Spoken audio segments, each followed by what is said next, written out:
if this is the attitude of Pakistan towards terror? No, look,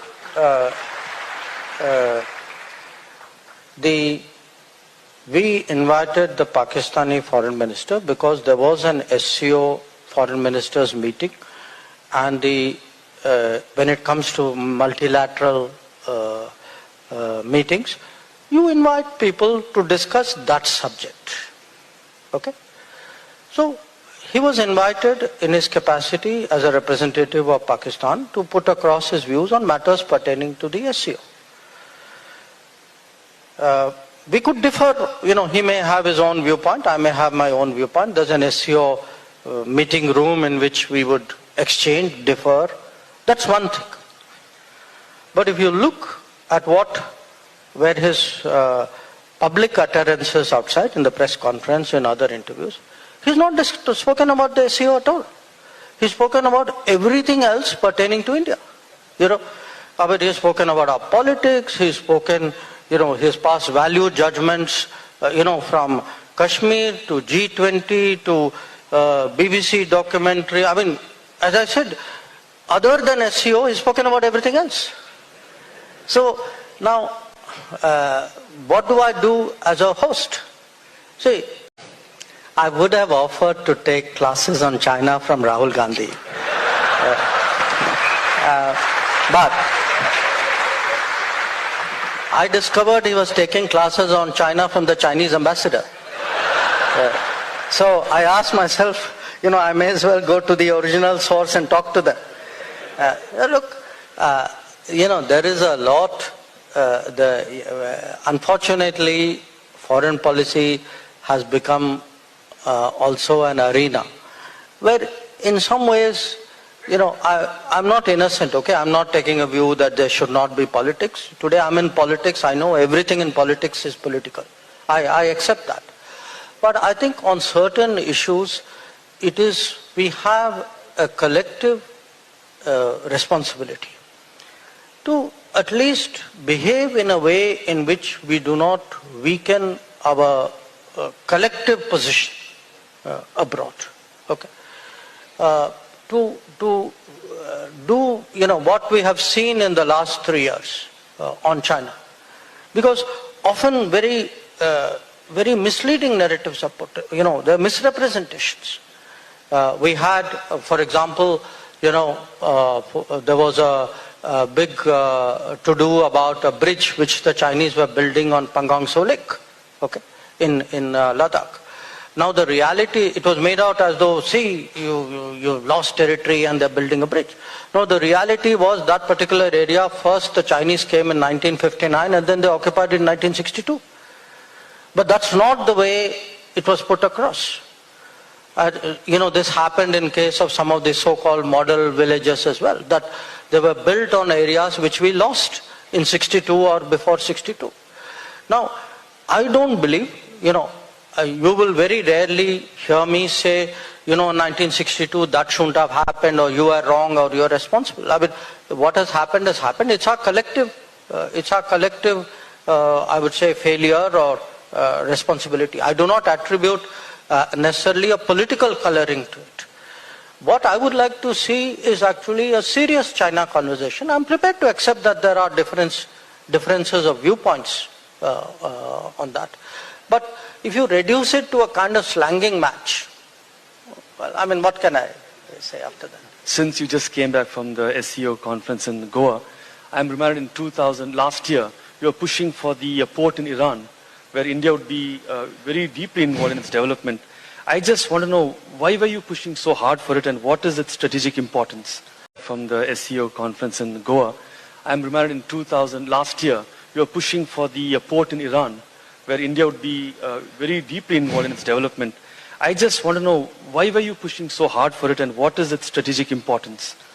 Look, I'm pushing hard for it because unless something miraculously changes in Pakistan, which I don't expect, I'll have to find a way around that to develop access to Central Asia and beyond. That is why a port in Iran is very important for us. Today there are ports. There is this port called Bandar Abbas in Iran, but it's a very congested port. We would like to have a port much closer to India, that is in eastern Iran, which, if we can work it out with the Iranians, can become a way by which goods can come from India to Central Asia and vice versa. It's been difficult in part because Iran also has come under sanctions, so many of their companies are problematic to deal with financially. But we have made steady progress. This time at the meeting, in fact, a lot of the Central Asians, there was, I don't want to mislead you, there was some serious business done in SCO meeting as well. It wasn't just what happened after the meeting. So they asked, a lot of them were very keen, saying let's develop it. We are willing to chip in. People were interested in connecting their railway lines to what was coming out of that. So if I were to say give you a, 5-year, 10-year prediction, I'm sure this will be a very important connectivity sort of route, not just to Central Asia, possibly even to Russia, because we have a route called International North-South Transport Corridor, where we go through Iran, link up with Azerbaijan, go northwards up there.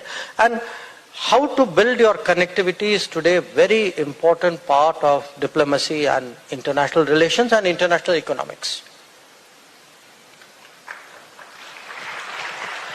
Most of the forums like SEO, BRICS, RIC are generally forums led by China. And how much influence does India have in these forums? And should we pay more attention to SAARC, a forum that we lead? Most of the forums like SEO, BRICS, RIC are generally forums led by China. And how much influence does India have in these forums? And should we pay more attention to SAARC, a forum that we lead? No, I don't agree with your first observation. I think there are forums in which we are members and China are members. I do not accept that one country necessarily leads it. I think it's a shared endeavor. Again, each country will try to push its own concepts and interests forward. We have to learn to compete with it. SAARC has a different problem. The issue with SAARC is that you have a member who's actually followed none of the basic rules of international relations. To be a member of an organization which a country which not only conducts terrorism but actually asserts its right to do so is a problem. Okay? A country which says, I will not give you connectivity. What was happening earlier, for example, when our goods were going to Afghanistan, was we were not able to access Afghanistan, a fellow SAARC member, through Pakistan. Okay. A country which was not willing to give you MFN status when it comes to trade. So tell me, how does it make sense to pretend that something is working in a room if trade is not working, connectivity is not working, politics is not working, terrorism is working? So I have I think a legitimate concern at that. So look, again, I put it to you this way. It's not in our, I think, a legitimate concern at that. So look, again, I put it to you this way. It's not in our interest to be locked into sort of perpetual hostility with Pakistan. Nobody wants that. It's against common sense. But somewhere, we also have to draw our red lines and, more important, stand by our red lines. What kind of country, we proudly say we are the 5th largest economy, we are the most populous country, India will rise, etc. If all that is true, at least on basics, draw your lines and stand by those lines. And I feel today that for me, if a neighbor attacks my cities,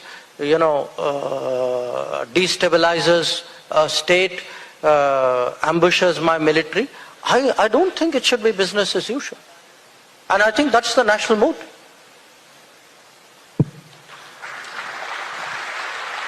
Minister, traditionally India has been a leader of the non-aligned movement. How do you see India's role in the global order evolving in the coming years? Look, non-alignment movement was outcome of a time when there were these two Soviet and American-led camps. That has changed. On those lines, this is from your fellow diplomat related. When you were assertive about the Europeans, Dr. Shashi Tharoor said, you must not have such a thin skin and must cool it. Would you agree? Or do you feel we have had a thick skin for too long towards Western hypocrisy and now it's time to shed it and stand up for it? Look, I actually on certain matters have a thick skin, on certain matters have a thin skin. When people say, you can say like personal stuff, I tend to have, I'm trying to develop a thick skin, okay? It's part of my political incarnation. So I don't respond to some tweets, as you notice. But on certain matters, I don't think it's a thin skin issue. I mean, I ask you a question because I think this, the Shashi Tharoor issue came out of that. I mean, when I was in Bangalore that day. I landed in Delhi. Like everybody, immediately switch on your phone the moment the plane touches down. And I saw that picture of that guy climbing up the flagpole and pulling down our national flag. Honestly, tell me, if you saw it, didn't your blood boil? Do you want me to have a thick skin on that? So, I think there are issues. I mean, if somebody sort of, I would say, insults your country or dishonors your what you hold dear or attacks, your core positions, absolutely, I have a thin skin. I think we should have thin skins.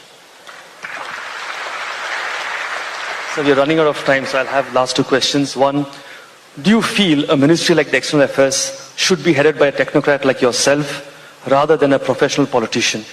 Because in the previous government, it was treated like Raj Bhavan, where they sent party loyalists who had no future currency in politics. One of the ministers committed numerous faux pas which embarrassed both the nation and the minister himself, who was otherwise a competent man. So do you feel... If you people keep describing me as a technocrat, my political colleagues don't take me seriously. So, look, I happen to be a person who had a career in diplomacy and then made a conscious decision to go into politics. My problem is there are still people who can't believe I'm in politics. So they want me to sort of exhibit the same behavioral traits as I did when I was a civil servant and often complain when I don't. But I would turn your question on your head. I mean, I would say, look, I've seen political, super political foreign ministers who to my mind were extraordinarily good. I mean, when I joined service, in fact, Prime Minister, at that time Foreign Minister Atal Bihari Vajpayee was the Foreign Minister. And I still remember an episode much later where, we had this nuclear test, we were having a very difficult time with Japan. And I happened somewhere to meet him and was complaining about it. And he gave me some, he was a person of very few words, but very, I would say, succinct and very effective in what he conveyed. And he basically told me, saying, look, you just ride it out. It will sort itself out. So he had the wisdom to realize that, some issues, should not be addressed when they are very hot and must be allowed to pull up. I had a very good working experience, I would say almost a partnership in a way between, as a secretary minister, with my predecessor, Sushma Swaraj. So, there are, I mean, I've never worked with Sardar Swaran Singh, but I know that he held the job in very difficult circumstances after 1962. And in our business, even today, people speak of the manner in which he defended Indian national interests in very difficult years between 63-64. So I think at times, this is a false debate that, technocrat, political. I think you need people of sound judgment, of good experience, of fundamental nationalism, of independence of mind, people who have the confidence to take the calls and who will work as a team, because I think, again, I stress today that is very, very important. A minister is only a member of a team. This is my last question. So, but I have to ask you, what must you not be to be an effective diplomat? Look, there's one thing you have to be a diplomat. And that answers your question. You have to be an optimist. And therefore, the one thing you should not be is a pessimist. You have to be an optimist because you are often in situations when things look very tough, very grim. It looks like there's no solution. People tend to, in different situations over many, many years, it could be today some of the negotiations we're having with the Chinese, on disengagement. It could be even the nuclear deal situation. You have people saying, it is broken down, it's over, it can't be done, there's gridlock. You have to have that self-belief that every problem has a solution. And I think that fundamental optimism is a very... That's a very diplomatic answer, Pakistan's Imran Khan played your videos at his campaign rallies as an example of national pride. And in Sri Lanka, your videos of standing up to European hypocrisy has gone viral. Do you feel, with your assertiveness and straight talk, you have become the face of South Asian pride? And has the time come for South Asian nations to assert itself in global geopolitics? Oh, look, you make me sound very combative, and I'm not, but I tell you what happens, because this is how it actually evolves in a way. People try to put you under pressure. Now, you're a very nice guy, you're speaking to me not everybody has treated me like that, It's sometimes you're made to sit and almost scold it, saying, how can India do this? How do you take this position? This is... So, at that stage you ask yourself, saying, what do you do? Do you then be conciliatory, or do you put your point of view across? And if somebody is being very self-centered, they're only looking at their interest, their point of view, not by rights tell them that there are other points of view and there are other interests, etc. So I think there are moments when it is, as I said, with nice people you are nice. With difficult people sometimes it's necessary to push back. But I would say this, because this has been my experience in the last year, a lot of countries in different ways today are feeling, they are feeling pushed. They are feeling that they're not being heard. And to the extent they see others who are pushing back, I think, as I said, they may take solace from it, sometimes they take courage from it. Many of them kind of say, okay, I can't do it, but I'm glad you're doing it. So there's a bit of that. I have another question along those lines. This is from your fellow diplomat related. When you were assertive about the Europeans, Dr. Shashi Tharoor said, you must not have such a thin skin and must cool it. Would you agree? Or do you feel we have had a thick skin for too long towards Western hypocrisy, and now it's time to shed it and stand up for it? Look, I actually, on certain matters, have a thick skin. Clearly, things are changing for the better when it comes to Jammu and Kashmir. But part of what needs to keep developing is actually the economy, the employment opportunities, the whole the ecosystem which comes with a much more vibrant, economy, civil society. Attempts will be made to disturb it because there are interested parties. One lives right across. So we should not expect that there will not be challenges. There will, and it's not necessarily limited to the Western neighbor. There may be others as well. So there will be challenges, but our effort should be to persevere, to infuse that sense of confidence, to give that sense of hope, to ensure there is security.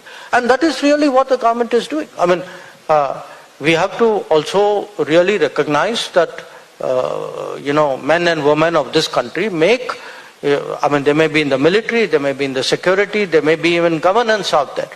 They make sacrifices for all of this to happen. I think it is something we will do, we will continue doing.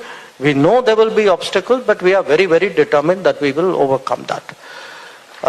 On the, the trade deal issue. Look, we have a big trade relationship with China.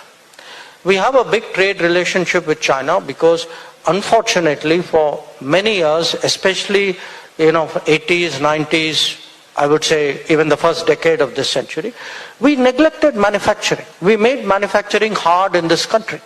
The very people who today are complaining in the opposition are the people which we are going in. And the last bit about the intellectual, look, I've often wondered about it, and the last occasion which made me wonder was something which Vikram would relate to. I saw some strange index which somebody had done, saying these are countries, press freedom in countries. Okay, I think I was amazed at our number. I thought we had the most uncontrollable press, and somebody is getting something fundamentally wrong. So I found I don't know. Afghanistan was freer than us. Afghanistan, can you imagine? Where they actually. Look, these are all, I see democracy index, freedom index, religious freedom index, press freedom index. These are all ways of playing mind games, of, elevating somebody you like, doing down somebody you don't like. I think we have to absorb it, we have to combat it. I agree with you, we need to counter it.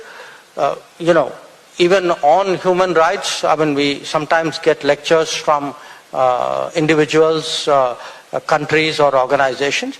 And, my point is, there's no point in my saying I don't like it, or saying, well, it's none of your business. Of course it's none of their business, but that's not good enough.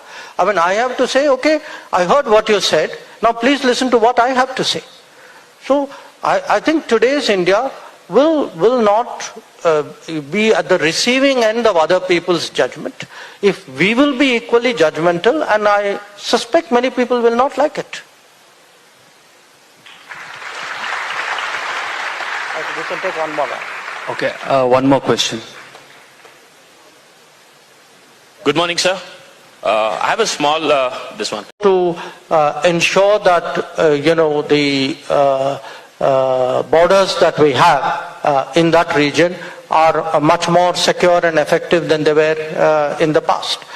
On China and Ukraine, the Chinese have put forward their thoughts. That is their right.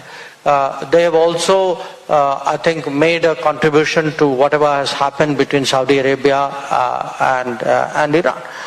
But it's not a zero-sum game between us. I'm not competing with. If I do something on Ukraine, I will not do it because China did something on Ukraine. I will do it because the situation in Ukraine deserves that. And the fact is, in different ways, we have tried to help out. Since the start of the conflict, in fact, Prime Minister Modi has been among the leaders in frequent touch with Presidents Putin and Zelensky. I have been in touch with my counterparts. Different aspects of that problem, we have supported others who are trying to take a lead. So, look, it's today a very complicated world, lot of problems, lot of volatility, lot of uncertainty.